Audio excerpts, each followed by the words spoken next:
baskets, like the big basket that we did last year, we're just going to do the individual grocery bags. Is that okay? The old-fashioned way. Well, yeah. So you do it on your own. And they put them up on the Yeah, so chancel. we'll have the grocery bags next week with the list, the shopping list on it. Do we bring them back in here or just drop You them? bring them to the front office. Front office. Yeah. Oh, thank you. Unlike the baskets that we did last year where we had to assemble stuff. Now, to what Cody said, important, if you want to do a basket, if some of you want to do a basket, that's still an opportunity. That information is in the tapestry today. Yes, and it's in the tapestry, and I'll try. My computer didn't We're do just it not right. going to do baskets as a class the way we did But last year. we want to Okay? fill as many sacks as we can. All right, and all serves an important need. Does anybody need a handout on unclean spirits? All right. Now he's preaching. Welcome, everyone, and we're missing a bunch of people today. I hope they're not here because we're talking about demons. You shouldn't have announced that ahead of Yeah, I time. should have told them we're still talking about angels. Yeah, they came last week. Oh, it's the last day of the fair. I did not make it this year, and I'm so sad. I know. Oh, so sad. Okay, well, We're wealthy if you didn't know. So we've done hell, and we've done heaven, and we've done angels, and now we're at demons. So, what is there left after that? I'm not sure. just plain folks. Maybe just good guys. Oh, good guys. So is this going to be a political message today? Only if you're a demon. Good morning. It's gonna, you're gonna feel pressured if you're a demon.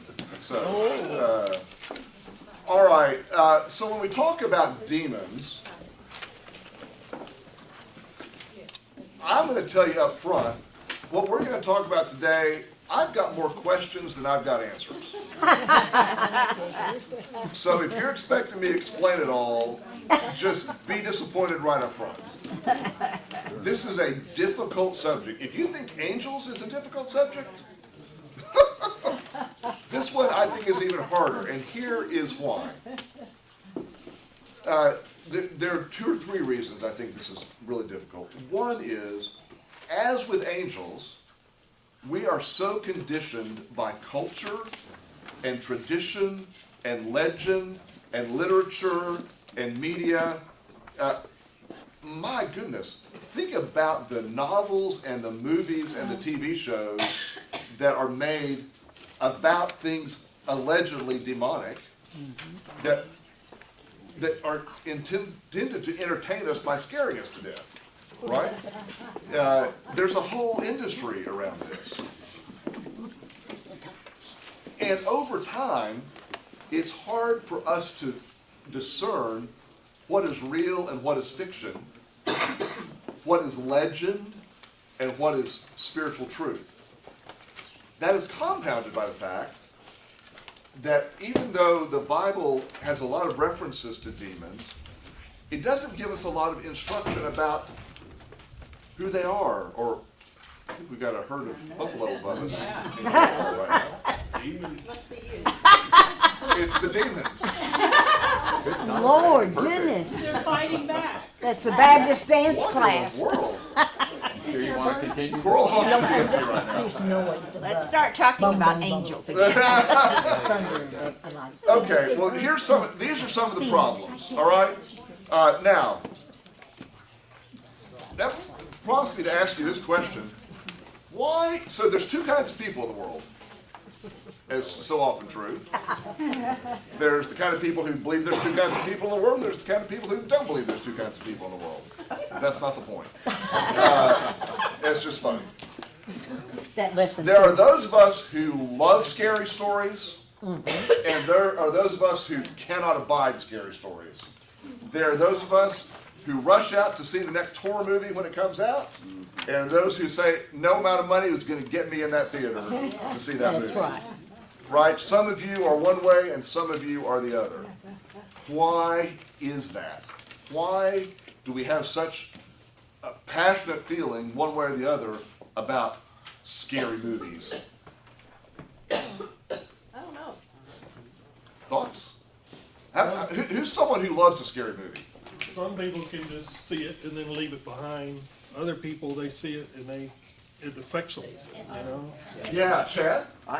I'm big into just pop culture and just the reflection of how pop culture comes out. You know, because if you've ever done much studies, there's the old even Frankenstein, Dracula, all of that came out of like the Depression era. Right. You know, and so I've just always been fascinated with history and how that works. Okay, so interesting point before we get to Cody. The thing about Frankenstein coming out of the Depression era, and sometimes this literature and media is a response to the times in which someone lives, and it becomes escapism. Cody? I think a lot of people were, as a child, were afraid of the dark. I wasn't afraid of the dark, but there's or there might be something under There's their bed. something in the human condition Yes. that makes most of us Upbringing afraid of or dark not as children, upbringing, but right? yes. This is why the movie Monsters, Inc. is so resonating with all Yes. of us. Jim? You know, I think a lot of it has to do with our being little children in a home and being taught to fear this or to be comfortable with something else. Yeah. So in other words, it's a part of our development as That's we a grow. great point. We Yeah. fear the things we're taught to fear. Yeah. Right? And that's easy to see in like racism, because we can clearly understand if you're taught to be afraid of people who are different than you, you're going to grow up to be afraid of people who are different than you. But if you're also taught to be afraid of other things, you're going to be afraid of those things. Cody? Well, it's a proven point that if a child falls and he doesn't really hurt himself, he just falls, but the mother goes, "Are you all right?" He starts to cry. Oh my, we all have performance artist children in our, right? I know when our boys were coming up and they were playing soccer and baseball and whatever, there's one kid in their peer group who will not be named, who was just legendary among everybody for taking a little tumble, and you know, there was just a tremendous crying episode. The kid was never ever injured. Never. But it was a great attention getting thing, right? It Some is. of you lived that. Maybe some of you've been that. A demon. Yeah. Well, so all of these things feed into where we are when we start to talk about demons. Let me move to the next level and ask, if some of you would be willing to, what are some things you think, or you've been taught, or you picked up along the way? If I were to ask you, tell me 5 things you know about demons, what would be on your list? They cause you to do bad things. Okay, they cause you to do bad things. Good, that's a good start. They're usually red. They're red. Devils. That's, Kathy, They'll hurt you. they'll hurt you. yes. They're evil. Well, they can indwell in you and also be cast out. Okay, they can indwell you and they can be cast out. What else? Fear. They cause you to be fearful. And I don't believe in demons. Okay, that's something you know. That's good. Do we really believe they dwell in us and they can be cast out? Well, hang on, we're going to get there. Biblically, but I'm going to explain that in a minute. And that is one answer I'm going to give. I lied when I said it's more. Well, it really still is more questions than answers. What else? What would be on your top 5 things I know about demons list? Well, they're kind of antithesis of a good. It's like the good and the bad that sits on your Yeah, shoulder. they're opposite of good. Yeah, you've got the good, the good one talking in one ear, and then the bad one Good talking angel, the other bad with angel. with the little pitchfork. Right? They got little pitchforks. Oh, and pitchforks. Little pitchforks. Okay. And they Yeah. can be disguised. And they can be disguised. They can be totally fork and tail. Subtlety. Yeah. Slippery But slopery. that's the same thing. They can be deceiving. I mean, you can think they're act like they're good, they're gonna help you and all that. Okay. But you can't. I saw another hand. We're talking about what are the top 5 things you know about demons? Oh. What will be on your list? They're bad. They're bad. Okay, they can possess you. They're the mascot for Dumas High School. Are they really? That's true. That And, we'll use at the next cocktail hour. What's that school in North Carolina? Wait, Target. The Demon Deacons? Deacon Demons? Okay. God, this is trivia. I know some pastors who have had some demon deacons. It's the Duke Blue Devils. Well, they want you to think that, right? Yeah. Okay, well, so just keep all these things in your mind, because this is our starting place. We all come to this conversation with some ideas that are rolling in our head, and we want to talk about where those come from and how did we get there. We want to try to figure out what is the role of legend versus scripture. Always an important thing, because even in the church, we have a lot of ideas that get brought into our discussion that we think are theologically based, but actually are probably culturally based. And some are perhaps both. Now, another question I want us to consider before we get too deep into this, what is the difference between the demonic and magic? Are you saying that magic's demonic? I don't think it is, but some people think it is. Yeah. Really? You think it is? Yeah. Magic would be the ability to transcend a person's mind, their brain, and how their brain perceives things. Well said. You have to understand what the brain will automatically do, and then they can do it in a different way that you don't catch it. That is so true. So here's an easy way to think about this. If you've ever proofread anything, you know how easy it is to miss certain things in proofreading because your brain has read something like that so many times that it fills in the blank for you.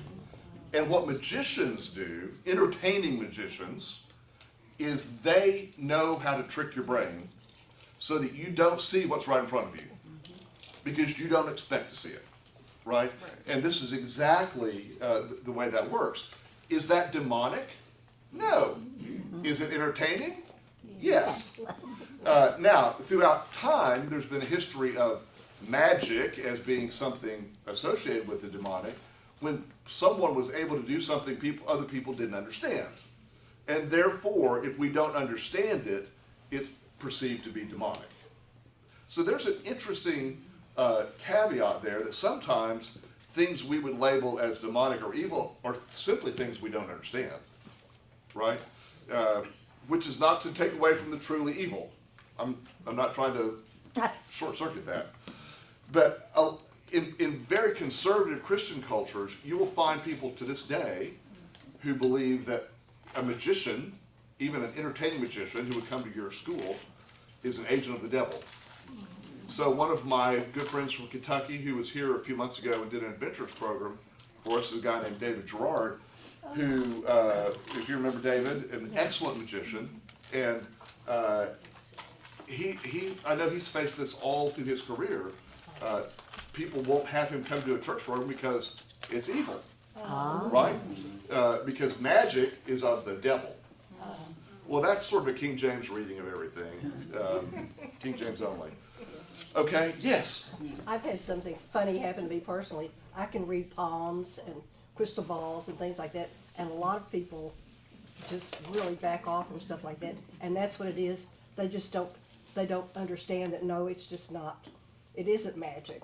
It's something you do all the time. Yeah, so we have a friend in the neighborhood who's a handwriting analyst. Yes. Kind of thing. And if you've, as I have delved into holistic medicine in different levels, you get into things that are like, okay, this is weird, but I'm going to try it. Yes. Right? And it's not going to shake my faith. What is the verse that so many, I know it's out there, but what is the verse that so many use, basically that which we don't understand or that we need to avoid? What is that? I don't know. Maybe we'll come across Somebody it. know it? Here's the flip side of this I'd like you to think about. couldn't some things that the church advocates as spiritual practices also be considered magic? Say again? Couldn't some of the things that the church advocates as good spiritual practices also be labeled by others as magic? I mean, we believe in some things that are supernatural, right? Cody? I went to early service this morning to hear, is it Lee? Lee. Uh-huh. She's dynamic. If you didn't hear her, do it on your computer. But she said something like the pastors, like preachers on the radio or down in South Texas. Televangelists. I mean, she intimated that sometimes they say pray incessantly. Did I say that word right? Okay. Yeah. And that and it will happen. Just pray, pray, pray. Stay on your knees. Pray, pray, pray. And we all know that it's God's will, or I know that it's God's will. But they intimate that if you just stay, I'm not on your knees, maybe, but pray all the time, it'll come to pass. God will eventually answer your prayer. Right. Right. What about the Eucharist and Catholicism? Well, and so the whole idea of what, particularly in Catholicism, the Eucharist, becoming the body and blood, that's magical thinking in a sense, right? You can look at that from the outside and say, whoa, you're doing sleight of hand of some sort there, right? The whole notion of spiritual insight, if you believe God talks to you, that's sort of supernatural, right? Holy Spirit. Or that there is a Holy Spirit, Or you right? speak in tongues.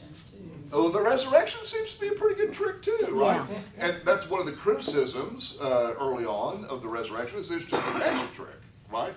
That it didn't really happen. So before we start casting aspersions on other people for their errant supernatural beliefs, we've got to acknowledge that we too believe in supernatural things, which is why I think it's helpful to have had this conversation about angels and demons together, because both represent a belief in the supernatural. And that really is the basis at which we've got to begin. Two kinds of people in the world again. There are those who believe in the supernatural and there are those who don't believe in the supernatural. And by supernatural, I mean things beyond what we can understand or explain. Right? Right. Are you someone who believes that there are forces at work in the world that are invisible to us? And I would argue, if you believe in air, you believe in an invisible force. If you believe in wind, so many things. If you believe in life itself, is an invisible force among us. But then the question becomes, what do we think the nature of that is? And so in the New Testament, we hear particularly from Paul a number of references to something called the principalities and powers of the earth or of the world. This is a big theme in Paul's writings, talking about principalities and powers. What do you think? I'm not citing chapter and verse because it's several places, and you know the general idea here. What do you think he means by that? What had you thought when you've read that in the New Testament? Principalities and powers. Forces of evil. Forces of evil? Could it also be forces of good? Yes. Yeah? But that's a supernatural kind of. I mean, a lot of things in the Bible, to me, take on a supernatural effect, or the way they came about. I mean, the Bible doesn't really explain anything. There's the problem, right? Go back to Jesus being born of the Virgin Mary. Well, that's a pretty supernatural thing, right? Yeah. Not that claim hasn't been made a few times before. Right. I don't know how this happened. That's been said before. It's another immaculate conception. We don't know how we had three back to back. Okay. Principalities and powers is a theme in the New Testament. Sort of calls us to this idea that there are forces at work in the world around us that we cannot see. Now, the easy out on that is to say, well, the devil made me do it.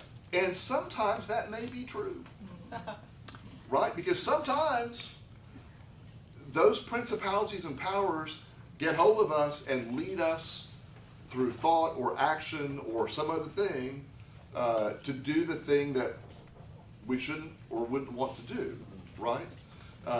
The big problem to me is, I mean, that's a problem. I'm not going to make light of that. The bigger problem is when we don't know those principalities and powers at work within us or within others because we can't see it. Cody. Isn't that a defense in the law now?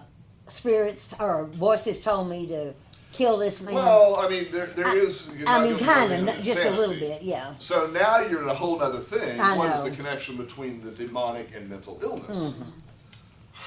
And we could have a whole week-long conversation about that, to be sure. Jim? And don't forget, it helps retail. I mean, remember, the devil made me buy this dress. You know Now what I'm you're talking- preaching. Flip Wilson? No, Flip Wilson. No, he's most mad. people- Yes. Right. What about His whole shtick. also that the song, the hymn that we sing, "Lo, the host of evil round us, scorn thy cries to sail his ways." God of grace and God of gra- glory. Yeah. Yeah, that's a great line. Lo, the host of evil round us, scorn. Thy cries to sail his ways. Yeah. So, deep within our tradition is this idea that there are evil forces at work trying to lead us astray or trying to do bad in the world as we're trying to do good. Certainly, Martin Luther, I mean, we're coming up on Reformation Sunday soon. Martin Luther absolutely believed in demons, believed that they were tormenting him individually and that he had to cause them to flee, right? And one of the ways he did that was by singing. Famous quote of his about casting evil spirits and so forth away through the power of singing mightily to God, which is why he wrote so many hymns. Right, Jim? Another analogy of Luther was that he became very angry at a demon that he thought he saw, so that he threw an inkwell across the room trying to hit him. I mean, I don't know if that's faction or you know. A lot of interesting history, Jim. Do we, when Paul talked about the thorn, his thorn in the flesh, was that also being viewed that way, or was it just a physical thing, or do you? No one knows. Yes. that's Yeah, it. the thorn in Mr. Paul's Divine flesh. again.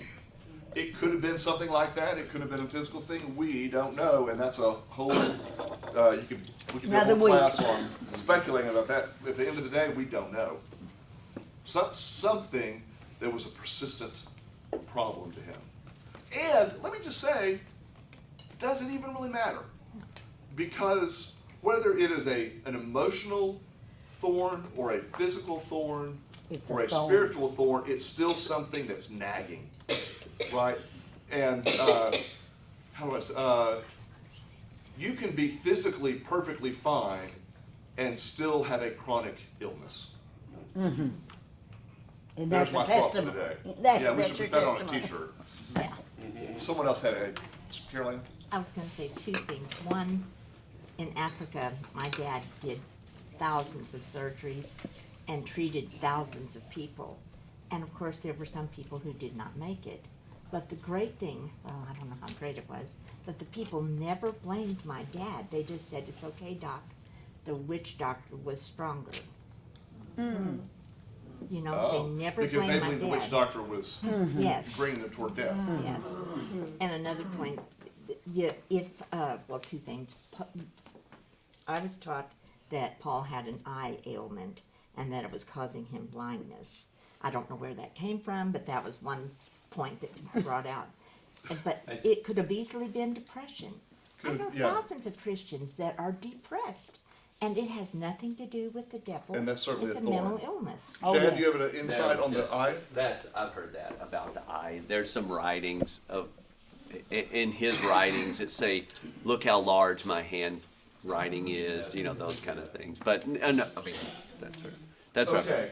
So, Carol Ann has led us right into the next point I want to make, and that is, depending on where you live in the world, your view of the demonic is going to be different.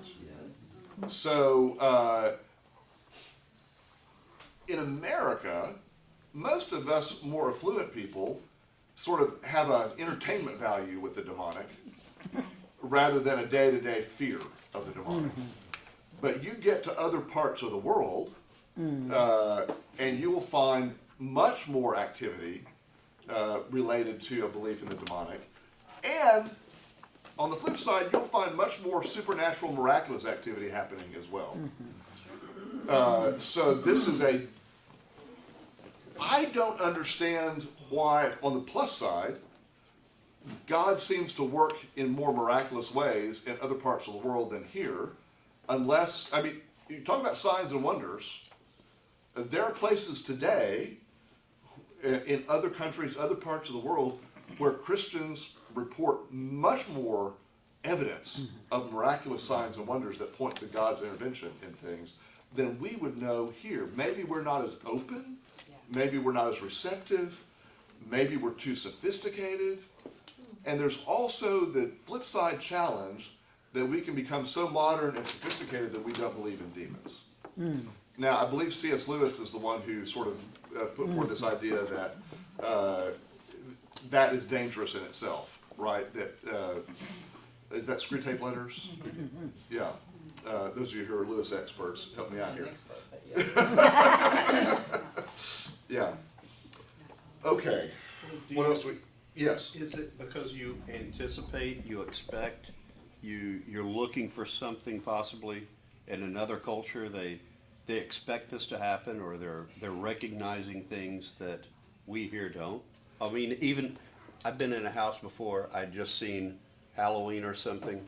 I heard the water running upstairs.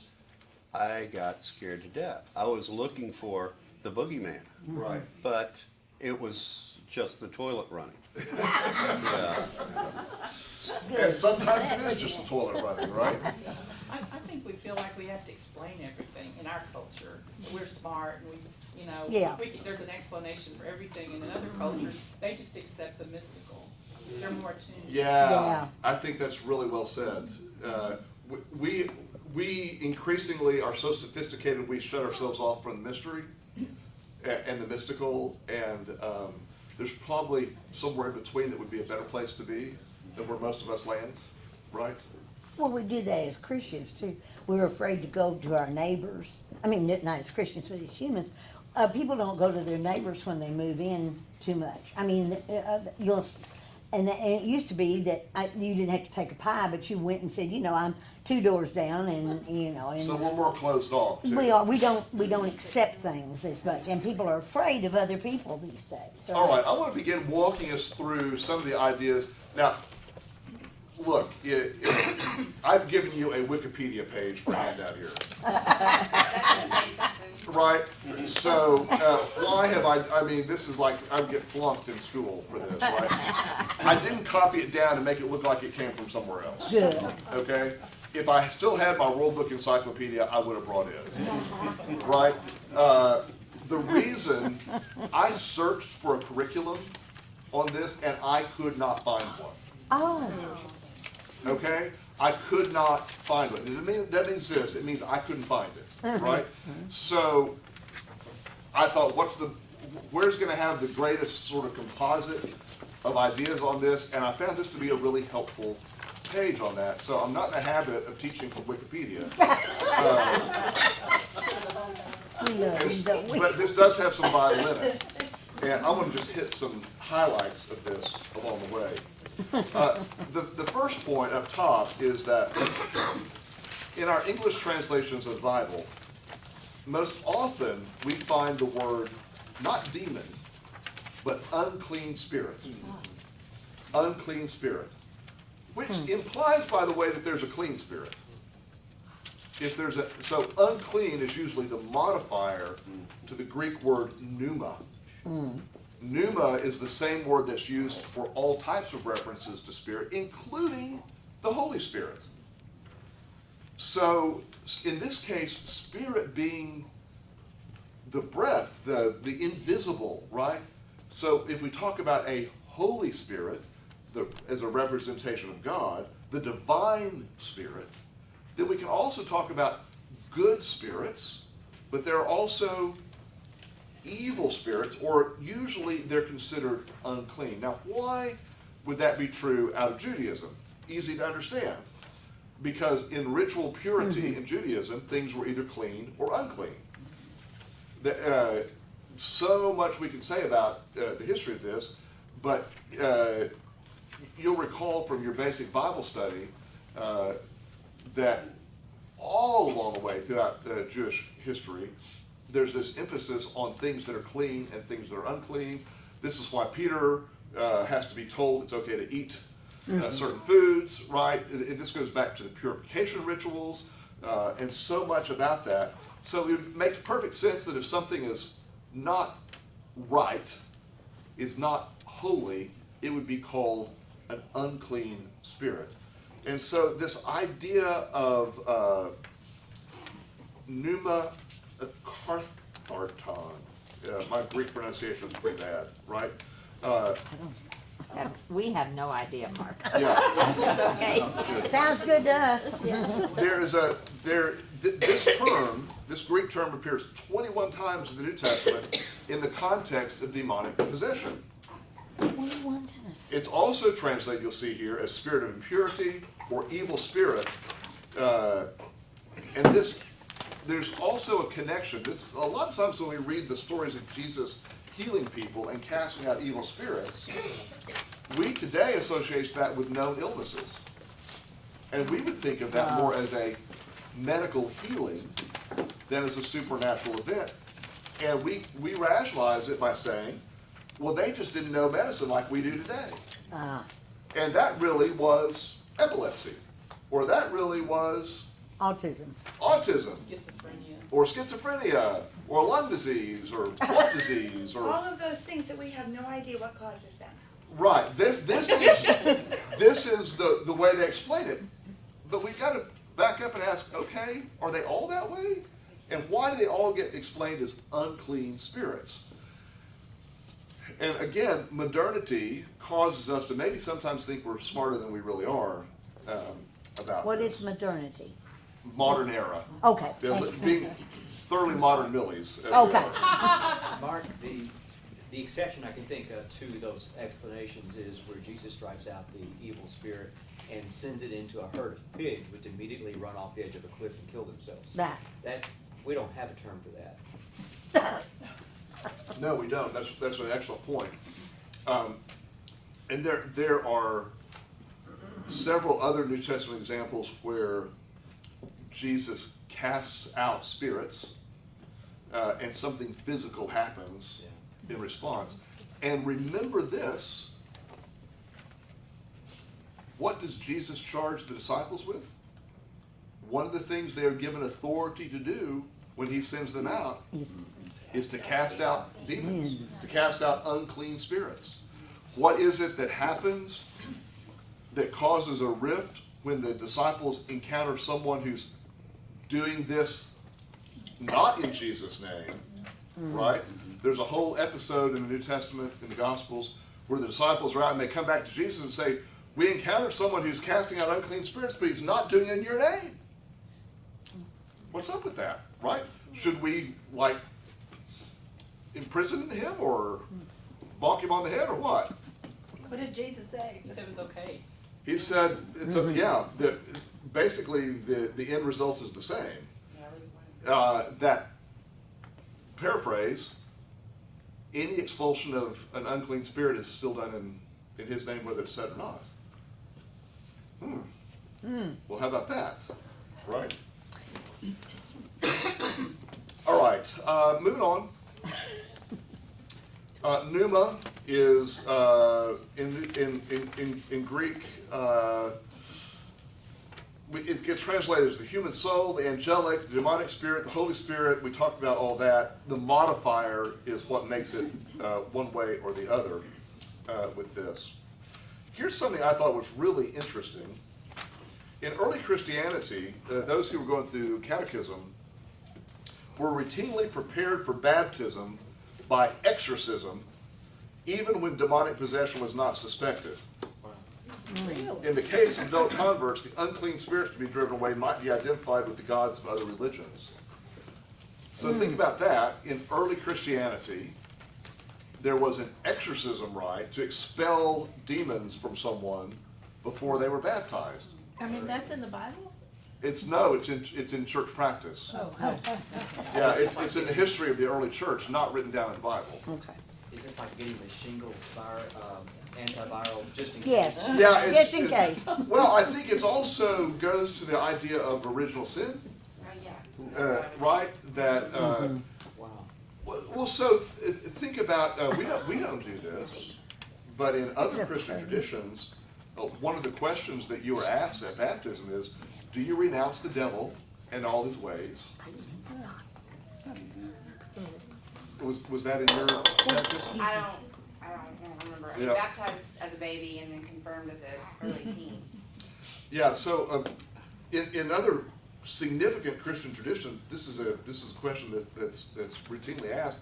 That as you confess your faith, you are renouncing the devil and all his ways. They do that at baptisms, yeah. Yes, Paul. I'm the godfather of 2 Lutheran children up in Kansas City, and recently we had the second baptism, and it was I who was called to renounce the devil as the caretaker for the baby, which I thought was kind of interesting. I'd never done that before.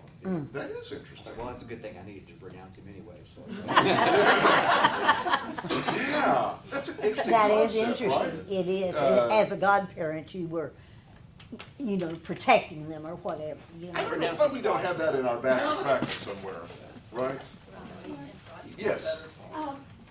Does the word pneumonia come from pneuma? Yes, it does. Okay. Yeah. I thought so. Yeah, pneumonia is another word For bad. related to that as well, because of the breath, right? The breath. Okay, now we're going to back up and look at some history of Judaism here. Okay. If I can get my page to turn.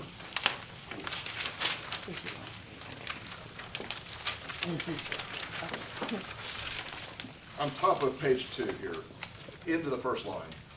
It can be difficult to distinguish between a demon and an unclean spirit or evil spirit in Judaic theology or contemporary scholarship. Both entities like to inhabit wild or desolate places. Right? I forgot to point out that something that's common in ancient practice and in some current practice is the use of released breath in a ritual to symbolize breathing out, expelling, right? But the history of this goes back into Judaism as well, that has to do with expelling foreign gods, purifying oneself, and historically, now here's where we get into some of what y'all said earlier. This is the weird stuff. This gets into the imagery of goats, and particularly hairy goats and other animals that are scary to us, and that's out of tradition as well. There is certainly a strong tradition of association there, but it's not necessarily biblical in that sense. All Mark, right? in the Judaism part, it's a little bit different, but the kosher Jews, the unclean, they had 2 sets of utensils. Right. And everything else. And I mean, there aren't as many kosher families. But clean and unclean is really Right. important for practicing Jews. Exactly. Right? And at a certain time, there is a rabbi at the Tom Thumb at Preston and Forest, Forest. and he cleans. I mean, he It's a kosher certifies the deli. meat, Yeah. and he does it routinely, but for certain holidays and things. But they really did believe in clean and unclean. Still do. Oh, they Right. still do. The Right. kosher families. All right, let's talk about exorcism. Let's do it. I know that you've been waiting. When are we ever going to talk about exorcism? And what are we going to do with it? Yeah. Right in time for Halloween. Right in time. Yeah. So, this is a well-documented historical practice. It's not just something that was made up for movies, right? And it's something that certainly in some Christian traditions, particularly in Catholicism, is still practiced today, but it's not just Catholicism, right? This goes back into the Second Temple period of Judaism, and one of the historical notes we find on this is that this happened with fumigation by incense.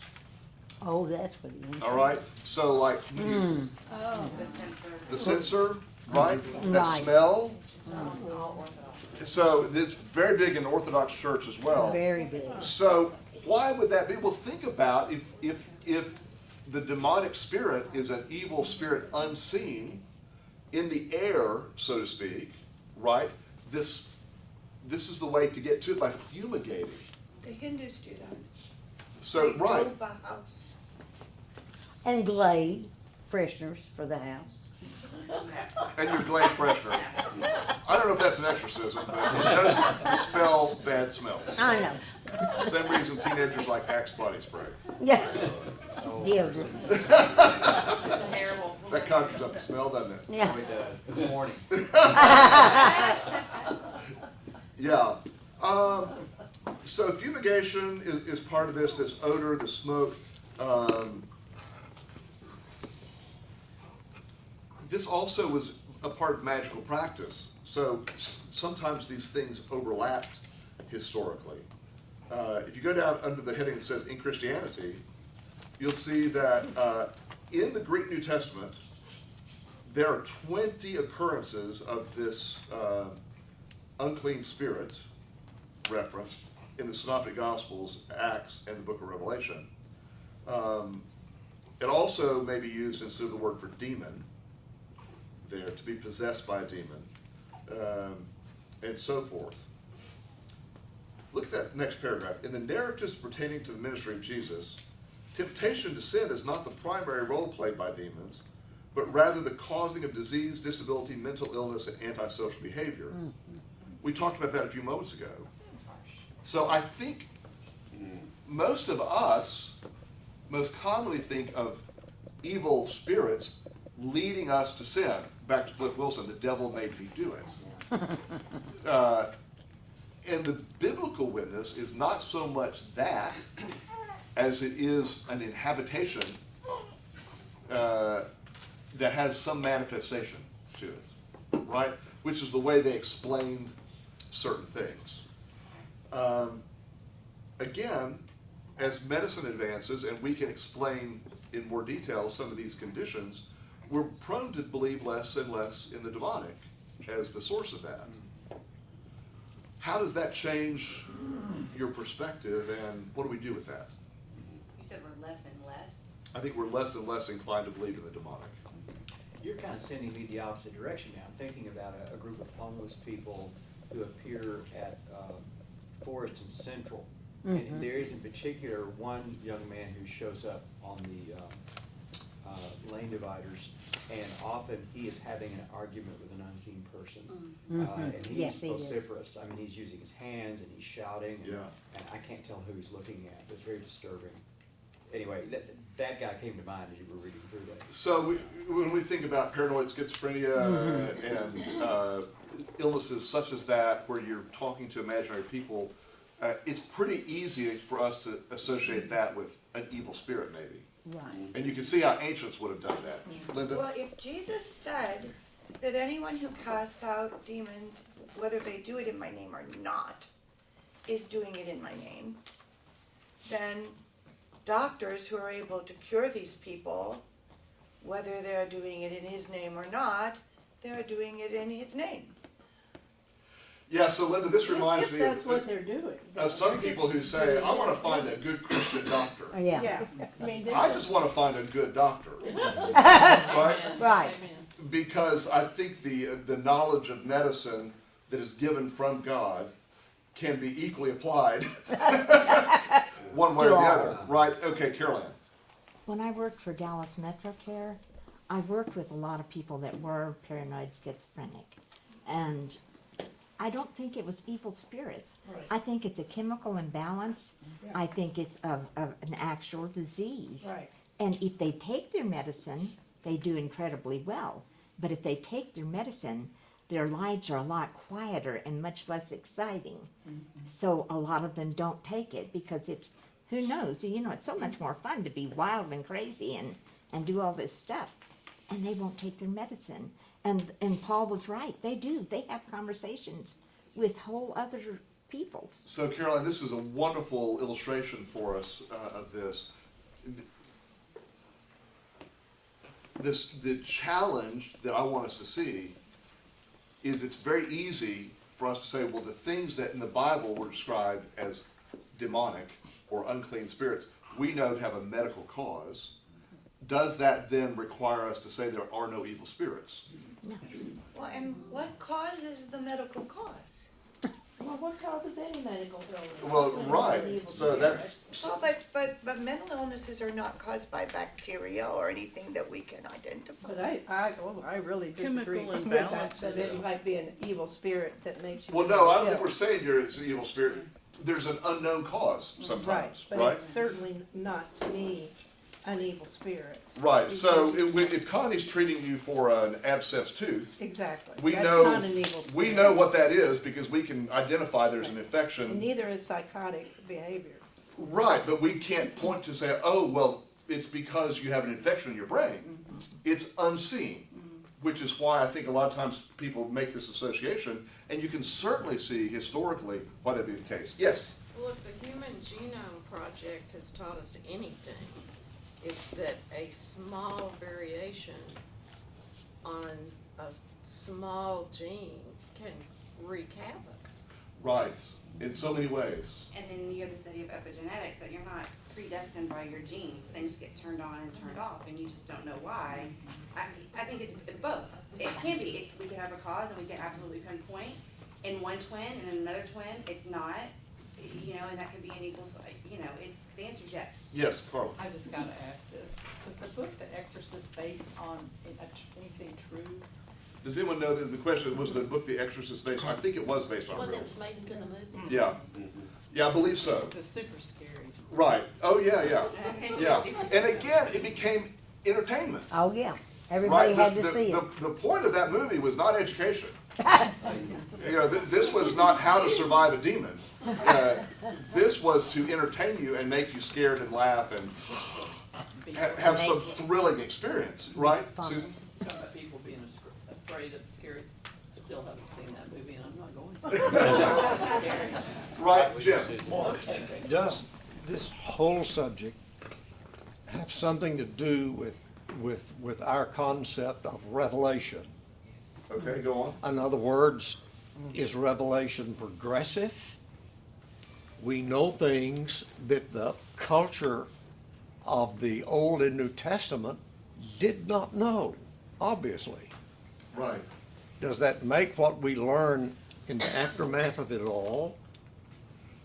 I think that is a great question, and that is the heart of so much what we wrestle with in even evangelism today, because there are those who would say that religion itself, faith itself, is something that's no longer necessary or appropriate because we know so much more today, right? That this is for people who are not intellectual. This is for people who don't have an understanding of the world around them, and so this is where science and faith get pitted against each other in very unhealthy ways. Yes?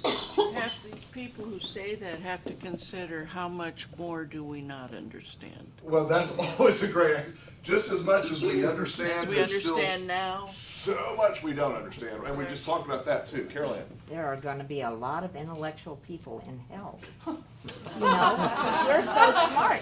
If we're so smart and we don't need God and we don't accept Him, then Yeah, we'll go back to whether you believe in hell or not. Yeah. For- Yeah. see, Connie. We've done mission work in third world countries, and in the Amazon, there was an incident where the chief in a village asked people from our boat to come to that village because there was a little girl who had gone to another village to a little party and came back, and then she was acting out very strangely, et cetera, et cetera. So anyway, Giago went and he took one of our team with him who was vice president of Frito-Lay. These men were both over 6 feet tall, very large men. So they get to the hut and they had all the witch doctor things in this hut. Giago removed all of those things, cleansed it, they prayed constantly over it. But this little girl was possessed, and it took them and 2 others to hold her down, and she was only 8 years old. And they were there several hours. When they came back to the boat, I asked him, the Frito-Lay president, vice president, I said, he was as white as this paper. And he said, Connie, I can't talk about it right now. I have to process what I've just experienced. But they did a full exorcism. And in the last 2 years, I've been studying this with people and have been sitting there during some exorcisms, because the focus of it is to relieve people of pain from demonic possession, which is it's different than the medical issues that you've discussed. But sin is a doorway for demons to enter a person, and when they manifest, for whatever reason, if those people come and say, I don't seem to be in control, I do things that I don't mean to do, etc., then they may seek out a way to be relieved of that pain, and that is through a type of exorcism. And it's a fascinating study, and what led me to be interested in it is because of seeing patients who were in pain, so to speak. Yeah. Now, in a Baptist church, are you going to learn about this and study it? No. Only here. No. Only in Wilshire. Only here. Right. And I Come was to Wilshire. quiet through this whole thing, but I figured you had something to say, so I'm glad you spoke. I just have to say, I sat in an exorcism a month ago, and this young lady is now living a full life, but she couldn't even leave her home because of this possession, and it takes over who they are, so to speak, when there's that much pain. There's just so much of it, but it's a study. It's not a one-time thing. It's a journey, a study to learn. Right. But what initiated it was exactly what you said, seeing it firsthand in a third world country. But it hurts people in the US of A as well. Oh, yeah. There's more going on in the world than we have the imagination to understand. That's right. I think is one of the lessons here. And when we ever reach the point of believing we understand everything and are not open to the possibility of things beyond our imagination, we've set ourselves up for a big fall. I want to sort of put a bow on this part. We'll continue this conversation one more week, next week, because there's more to get through scripturally on this. But I hope, above all, if nothing else today, we've given you some stuff to wrestle with, to think about what do I know and how do I know it? What is possible, what is not possible? What more questions do I need to ask about this? We're going to get in next week to some of the specific examples of what happened in the New Testament with Jesus casting out unclean spirits. Because again, 20, 21, somewhere in there, that double-digit times this is recorded in the New Testament.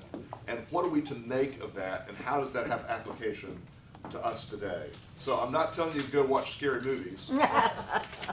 But How about if I just leave a light on tonight? when I go just to leave the bed? light on. Yeah.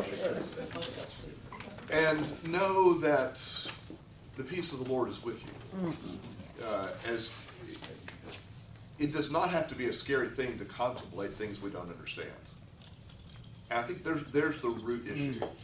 What scares us most is things we don't understand.